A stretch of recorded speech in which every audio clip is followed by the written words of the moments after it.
We're going to introduce the man of the hour, I guess. Yes. Don't be modest over there. I see you. This is a man who saved my life.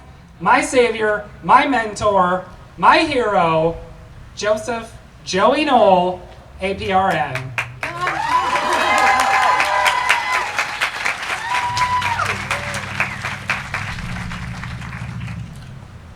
I love that we're just holding the microphone now and no more stand.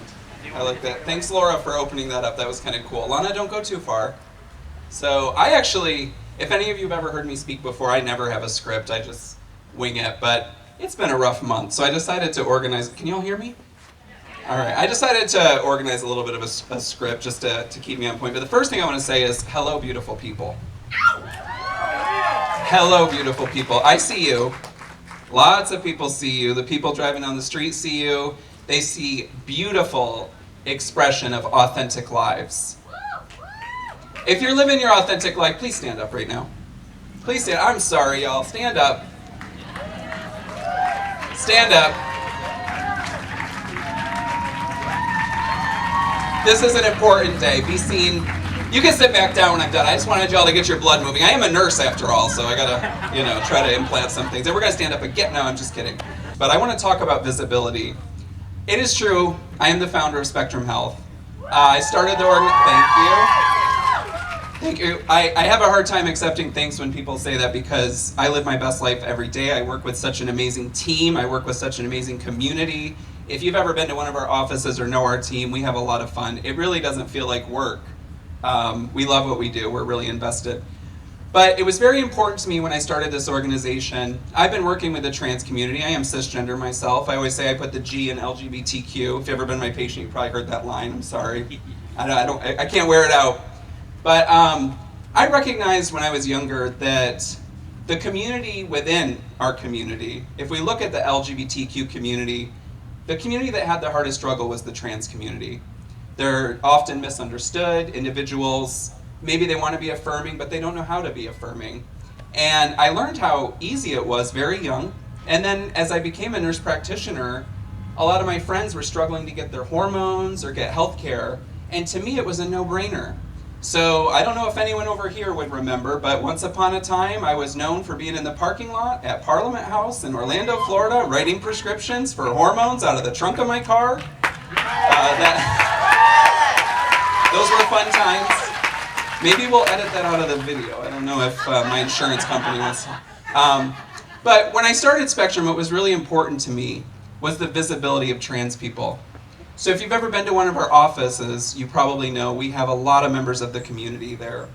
It was very important for me to make sure that there was representation of trans people working in an organization that prioritized the needs of trans people. I know that there's certain legislators in Florida that are trying to steal the sunshine from the LGBTQ community. But what happens after the rain?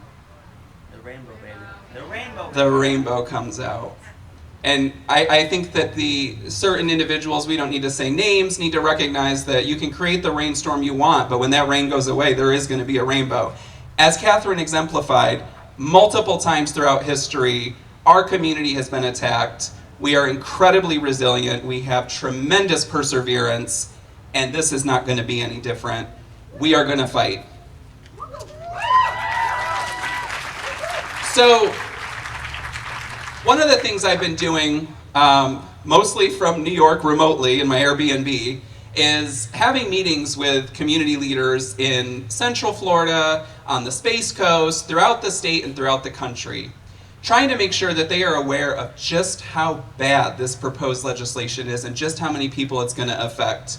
I was very surprised to find there was a lot of people that are not quite aware of just how bad it is. So I think most of you here know.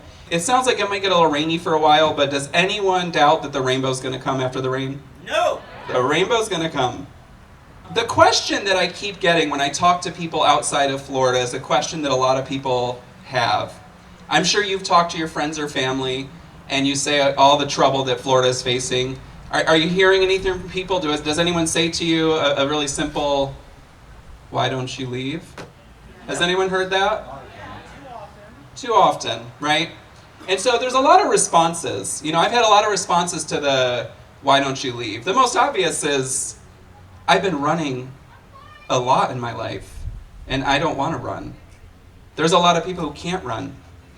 So recently, I was giving an interview to a nationwide publication about the issues here, and the reporter that was interviewing me said exactly that question.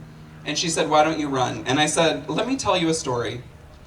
Circa 2000, 2001, young baby Joey, little baby Joey, I was a certified nurse's aide at a nursing home in upstate New York. Don't do the math, by the way. Anyone who's trying to do that, please don't. Circa another time.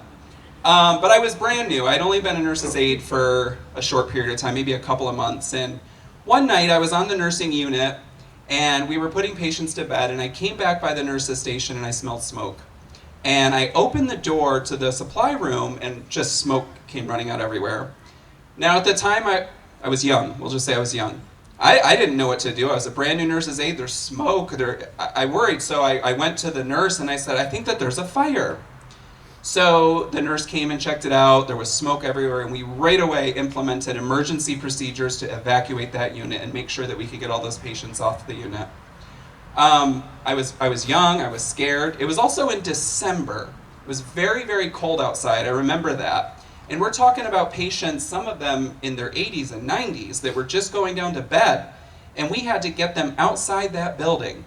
One interesting thing I remember is that the evacuation plan, the map they gave us where we were supposed to take everybody, that spot had a snowbank in it, probably about 15 feet tall.